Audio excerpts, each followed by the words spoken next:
Vamos a hablar de ciberdelitos, vamos a hablar de Twitter, vamos a hablar con alguien que conocimos hace un tiempo y se ha convertido en un referente, en un especialista para muchos medios universitarios, pero también para los medios de la ciudad y de la zona. Es abogado, escribano, se llama Ariel Berchelli y es un especialista en lo que tiene que ver con nuevas tecnologías y ciberdelito. ¿Cómo te va, Ariel? ¿Cómo estás? Gracias por venir. Muy bien, Pablo, muy bien. Brevemente, porque si arrancamos con el currículum, el programa dura media hora, se nos va a complicar, pero te recibes de abogado y de escribano y después los posgrados y las maestrías, ¿a dónde te llevan? Bueno, me llevaron por varios lugares. Arranqué por Rosario, después Buenos Aires y después, bueno, desde ahí un trampolín para diferentes partes del mundo. Por suerte estuve estudiando en Corea, gané becas en Brasil, estuve en estancias en Brasil, tuve intercambios con Estados Unidos. Bastante interesante, por suerte, una carrera ya bastante larga y interesante en el sentido de, yo ayer escuchaba el programa de radio, ¿no? Los intercambios que fueron comentando y esas cosas, y sí, efectivamente me vi muy enriquecido en relación a los intercambios que pude hacer, lo que se aprende a nivel internacional, y bueno, muy, muy contento y muy orgulloso de eso. Habitualmente sos también muy didáctico y escuchamos tus micros en distintas radios de acá de Mar del Plata, y arrancamos con una palabra, pero que es un concepto muy amplio. Cuando hablamos de ciberdelito, ¿cómo estamos hoy con el tema y cuáles son esos 2 o 3 tips que le podés dejar a las y los televidentes? Bueno, ese es un tema sensible siempre y en realidad si uno pudiera referirse a cómo va migrando en función de las tecnologías actuales. No es lo mismo pensar, por ejemplo, en la década del 90, en lo que eran los primeros ciberdelitos, ahora, ¿no? La principal recomendación, creo que ya la charlamos en algún momento, es que en caso de tener algún inconveniente o ser víctima de un ciberdelito, de una estafa, de una violación de privacidad, de algún robo de datos o de cualquiera de estas situaciones de violencia, siempre tratar de mantener la prueba, hacer la denuncia y siempre tratar de mantener la prueba en su computadora, en su dispositivo móvil, para poder hacer la denuncia o hacer las pericias necesarias. Ese es un punto clave. Y lo otro es siempre estar atentos de que en cualquier situación podemos ser víctimas de estos delitos. Y nadie está exento de esto, no tiene que ver ni con niños, ni con adultos mayores, nos puede pasar a cualquiera de nosotros en cualquier situación. Siempre hay alguna cuestión de verosimilitud vinculado a la cuestión de estafas. Y una recomendación muy importante es cuando uno recibe, por ejemplo, llamadas por teléfono, tratar de verificar si quienes están llamando por teléfono efectivamente son quienes dicen ser, ¿no? Tal vez pedirle un teléfono para devolverle el llamado o tal vez tratar de contratar con pruebas en relación a lo que efectivamente son esas ofertas, telefónicas y esas cosas. Y lo otro es tener en cuenta que hay muchos datos de todos nosotros para diferentes usos. A veces usos normales, públicos, lo que corresponde, y otras veces no tanto. Así que ese nivel de verosimilitud que tienen algunas estafas hay que tenerlo muy en cuenta. O sea, que no te sorprendas si te llaman y saben muchas cosas de vos. No, para nada. Ariel, no sé si comprás con tarjeta de crédito, comprás. Bueno, ¿qué mirás para decir confío en este sitio y no confío en este otro? Bueno, hay certificados en los sitios. Lo que se puede hacer si uno duda es establecer un feedback, por ejemplo una consulta previa, no apurarse, en todo caso buscar referencias sobre comentarios y qué dicen otros usuarios en relación a esas compras, etcétera, ¿no? Y además, en el caso argentino siempre hay un código fiscal que uno puede verificar en AFIP y en diferentes lugares como para saber si estamos frente a un sitio que efectivamente está vendiendo algo o ante un fake, ¿no? Ante una situación anómala.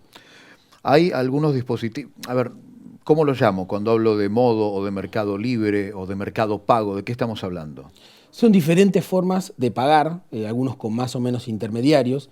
Dentro de poco tiempo estaremos hablando también de pagos con criptomonedas, ¿no? Con diferentes formas de pago. El otro día entraba a un local que decía aceptamos Bitcoin, ¿no? Ya en la Argentina se empieza a ver. O diferentes tipos de estas billeteras virtuales que hay estos monederos, que en realidad son como intermediarios, que pertenecen algunos al sistema financiero convencional y otros son nuevas modalidades. ¿Hay algo totalmente infalible? No, no, ni lo va a haber tampoco. O sea, puede haber ciberdelito hasta en la página más segura en la que vos comprás, que tenés toda la data. A ver, lo que ocurre ahí es que uno se puede ver, uno confía generalmente que lo que está comprando es lo que es, que le está comprando a alguien, y en muchas situaciones uno está comprando tal vez de forma directa con otros usuarios o con alguno que vende o está revendiendo algo. En ese caso, cuando uno no compra, por ejemplo, un original o un producto cerrado, ahí tiene que empezar a tener muchas más precauciones. Por ejemplo, entra en contacto con alguien que le dice, bueno, haceme una transferencia acá y yo después te doy las cosas. Bueno, y ahí en esa cuestión uno tiene ya que poner paños fríos, no tiene que apurarse y bueno, una compra y venta convencional para comprar un producto o contratar un servicio, no hay ningún problema. Cuando uno entra en contacto con otro privado o una situación que no es la habitualidad, ahí ya tiene que tener más cuidado. Ariel, esta semana se conoció que en el trampolín y sub y baja de las criptomonedas se había registrado una pérdida de más de 200.000 millones de dólares y hemos visto cómo criptomonedas de 4.000 pasaron a 60.000, bajaron a 20.000. Es una montaña rusa por ahí para un inversor muy conservador y cobarde que puede ser uno, por ejemplo. Totalmente. ¿Qué visión tenés breve de las criptomonedas? A ver, no es que uno vaya a ser cobarde en esto. Yo no voy a poner un solo centavo de inversión en ninguna cuestión que no sepa que tengo un respaldo detrás. Vos no invertís en criptomonedas. No porque es... no por la volatilidad, ni porque suba ni baja, por ejemplo, el Bitcoin o el Ethereum, ¿no? El Ether, sino por esta cuestión de que no tiene un respaldo. Y es bastante complicado si uno tiene algún inconveniente de que le devuelvan, por ejemplo, lo que supuestamente perdió. No hay una garantía bancaria, por más que acá hemos tenido el corralito. Exacto, para nada. Bueno, dice, pero bueno, ponele que invertís en bonos, que después el Estado defaultea y no estás en una situación muy distinta.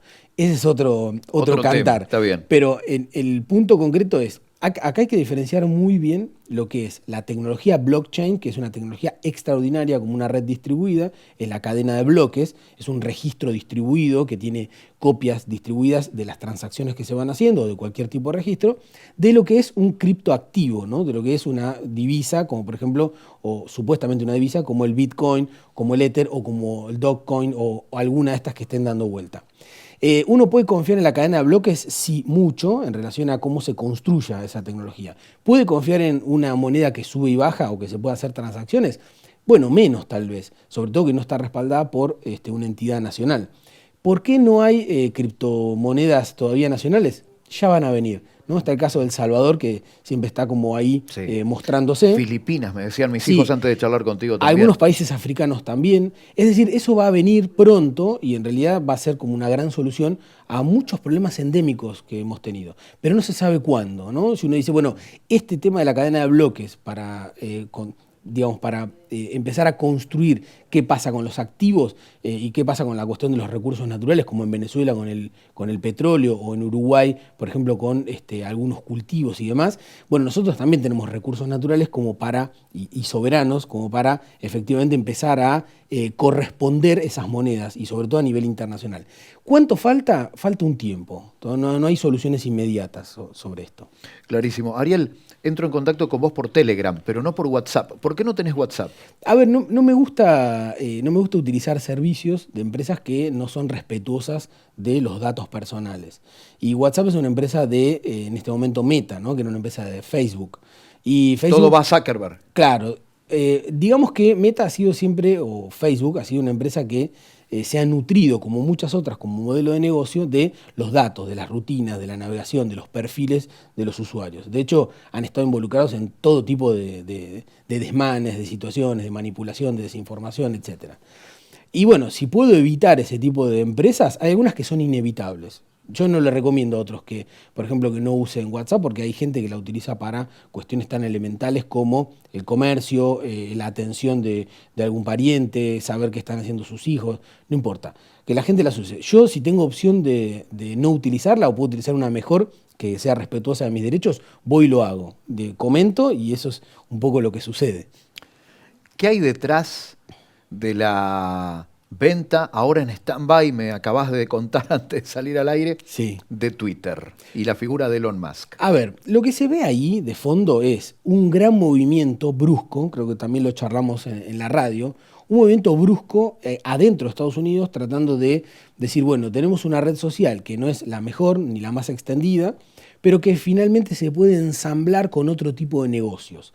El personaje que venía en ascenso y ese otro tipo de negocios era Elon Musk, que tiene efectivamente Tesla y SpaceX como grandes empresas insignias y que tiene una empresa asociada que se llama Starlink, que es una de constelación de satélites que conectan a Internet. Starlink es empresa privada de Elon Musk. Exactamente. Bien, De hecho, es un apéndice, es un brazo de SpaceX, ¿no? de la empresa de los cohetes. Y entonces, digamos que Twitter es un buen complemento para este tipo de empresas, por diferentes razones, por la cuestión de la información, por la cuestión de fidelizar los usuarios, tanta cantidad de usuarios que empiezan a estar en consonancia con otro tipo de servicios. Y el punto clave acá es, y es un poco lo que se va viendo, el 24 de febrero cuando empieza las acciones de los rusos sobre Ucrania, obviamente la invasión o digamos este posicionamiento de los rusos sobre Ucrania generó que haya cortes en la conexión a Internet. Hay diferentes formas de conectarse a Internet. Una de las cuestiones que ocurrió inmediatamente es que los satélites que de alguna manera manejaban toda esta cuestión, esto se supo hace 2 o 3 días, que manejaban toda la cuestión y conectaban las operaciones militares de los ucranianos, fueron dados de baja, ¿no? Por acciones, supuestamente, por acciones de los rusos. Entonces, ¿qué pasó? Claro. Y entonces ahí se empezó a ver que una forma de conectar y de reconectar a la población ucraniana era utilizar los servicios de Starlink, que es la empresa de Elon Musk de los satélites. Y eso hace que cuando el gobierno norteamericano le pide a Elon Musk además negocia algunas otras cosas. Y acá se da esta cuestión de promiscuidad entre lo público y lo privado que muchas veces se ve en las empresas norteamericanas. No se sabe si el dinero para comprar Twitter de dónde viene, si viene del bolsillo de Elon Musk o en realidad es un pool de otras empresas que traccionan a nivel internacional. Me decías antes de arrancar la nota que en el día de hoy hubo novedades. ¿Qué pasó con la operación? Exacto, hace unas horas Elon Musk dijo que va a detener hasta tanto poder fidelizar cuál es el porcentaje de usuarios reales que tiene Twitter. La discusión es sobre las cuentas supuestamente falsas o, digamos, remotas que podrían llegar a tener, que no pertenecen a gente de carne y hueso. Está bien. Pongámosle. Haceme precio, descontame esas cuentas. Sí, o si no es una cuestión en el precio, porque puede estar fijado y ya está preacordado, es una cuestión de más condiciones en el directorio. Hay una cuenta en particular en Twitter que no está operando ahora, que es la de un tal Donald Trump. Ajá. Y Elon Musk se ha referido a este tema, invocando ahí cuestiones que tienen que ver con la libertad, a pesar de todo. Uh-huh. Bueno, Trump ya decidió hacer su propia red social. Se llama Truth, digamos, como verdad, y eso marca un poco la pauta de que todos los medios de comunicación y estas redes sociales tienen dueños, ¿no? Y si no tienen dueños porque son público-privadas, tienen una línea editorial muy clara, ¿no? Y si van a correr y si van a estar a favor de alguna cuestión, eso se nota. Entonces Trump, cansado de lo que en la última parte de su mandato no pudo lograr para conseguir apoyo para la reelección, dijo, bueno, en Estados Unidos dejó de existir libertad de expresión, vamos a las calles, un poco lo que se vio con la toma del Capitolio, y después, a medida que le iban suspendiendo sus cuentas o sus canales de YouTube y sus cuentas en otras redes sociales al interior de Estados Unidos, dijo, vamos a construir otra cosa. Lo hizo, en este momento es récord de descarga y de activación la red social de Donald Trump a nivel de Estados Unidos, y eso va a dar resultados dentro de poco tiempo. ¿Por qué son importantes? Como factor de poder siempre, como cualquier otro medio de comunicación, pero específicamente en las elecciones como traccionador, como fidelizador de lo que son las opiniones, ¿no? Y acá esta cuestión que también hemos charlado en otro momento, lo que se llama la microsegmentación psicográfica, y es lo que de alguna manera se puede anticipar que hace el electorado, ¿no? Así como se posiciona un producto, se posicionan también candidatos. ¿Dónde te seguimos leyendo y escuchando? Bueno, en varios lugares. Ahora, si me quieren seguir o quieren encontrar mis artículos y esas cosas, que es mi principal ocupación, está en mi sitio, es arielberselli.org.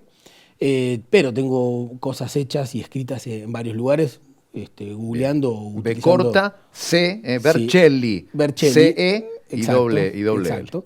Y también, bueno, ahí tienen una sección de audios, tengo algunas columnas, entrevistas, así que ahí van a poder encontrar un poco de todo. Gracias, porque nos abriste un poco el panorama para entender mucho más allá, lo que hay detrás de un empresario comprando una red social. Eso es tan solo el principio. Gracias por estar acá. Gracias, Pablo, gracias por la invitación. Ariel Berchelli con nosotros. Síganlo en las redes sociales porque realmente vale la pena. Está trabajando acá en Mar del Plata, pero trabaja en el mundo y es un referente a nivel nacional.